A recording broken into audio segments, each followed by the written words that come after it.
Welcome to the pickup. What's left of it? Yeah, let's do a little bit of pickup.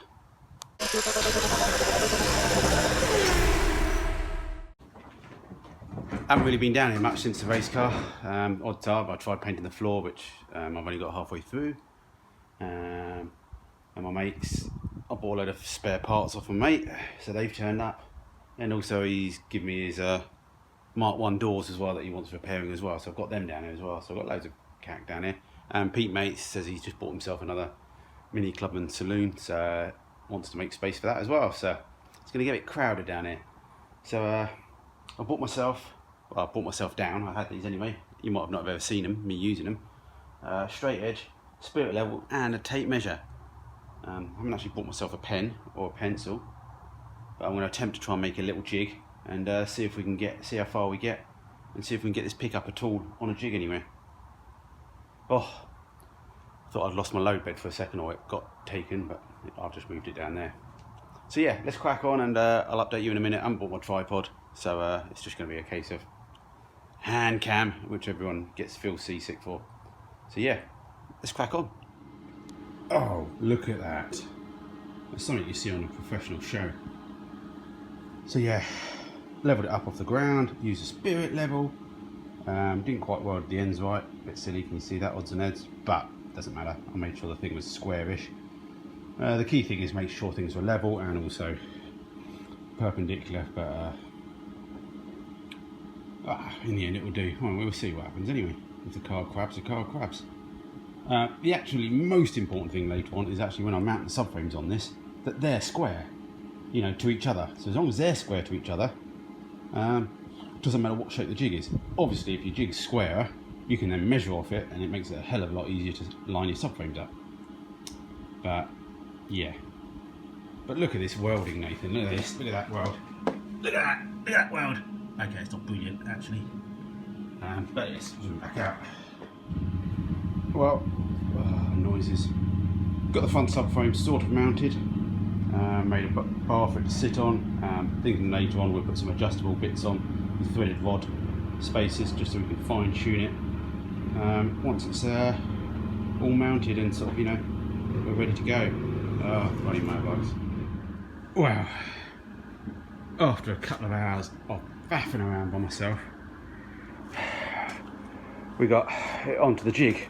Very temporary, nothing's lined up at the moment. It's a pain just trying to do it yourself. So basically, we've got the floor back in. We've got the rear subframe bolted to the heel board. Again, that's one of our dating points. We know that's got to be bolted. We know it can only be bolted in one place. We've got the subframe just resting on some supports. So it's roughly square, but we've got the option of, you can already tell slightly it's not quite in the centre. So we've got room. It's all just sort of sitting on that, so we can slide it around and then clamp it down. We can pack it up, spacer it. So yeah, it's a lot of work that was. Got a bit sweaty, didn't think I was going to do it at one point. And then yeah, got the subframe on the jig as well. Again, what we now need to do is spend a bit of time, we get it on the wheels, and what we're doing, we need to align this front one with the back one, so they're square, they're level, or they're the correct dimensions. So that would be the case of we'll do that, we'll get the two subframes in the correct position, and then we'll just build the car around it. As you can see, there's a lot of, all the strength has gone in this now. It's all twisting up and down, so I've completely lost that datum now from sort of where the door is there to the bulkhead.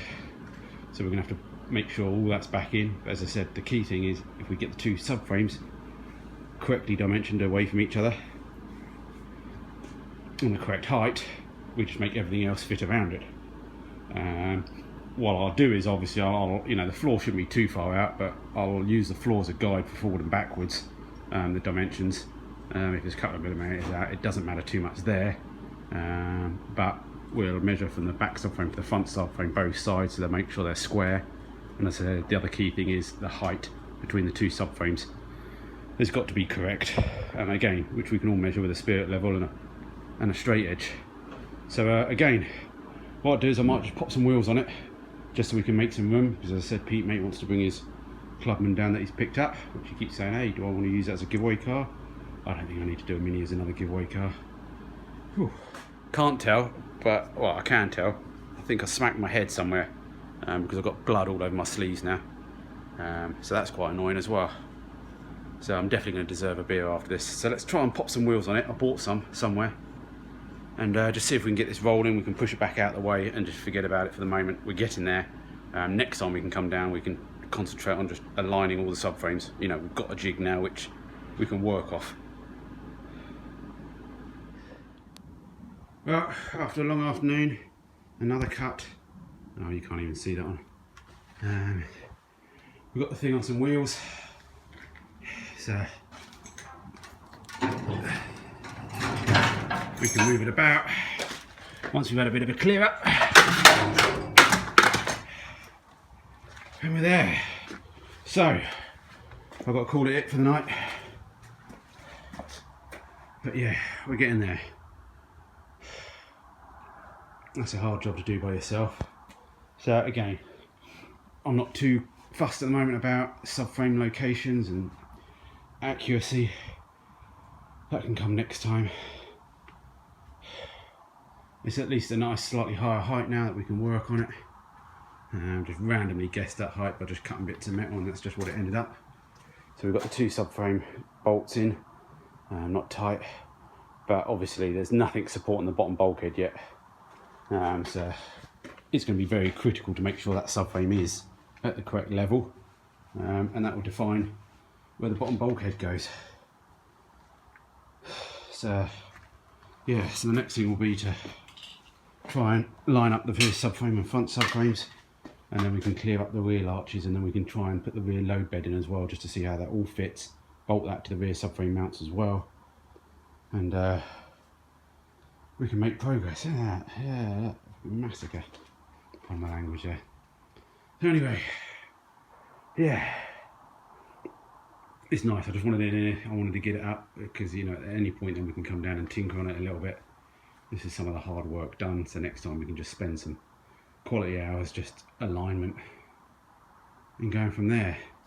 So yeah, so I don't think the whole thing is absolutely pissed. There's no strength left in it at all. Someone's put some bracing in, which is good for now. At least it's kept some of it, but again, I can see the whole thing all twisted anyway, because there's no sort of triangulation the other way. But what we'll do, we'll get the floor in, we'll get the rear tailgate bolted on, and then we can just make everything line up. Alright, so we're going to pack up for the night. So yeah, I think that's it. Hopefully people enjoyed some sort of update. As I said, some people didn't think my rotisserie spit roast for the Mark 1 was going to work. So hopefully the same people that don't think this is going to work, hopefully it will work. So as I said, I can't see anything wrong as long as we get the two subframes in line, in the correct dimensions. What could go wrong?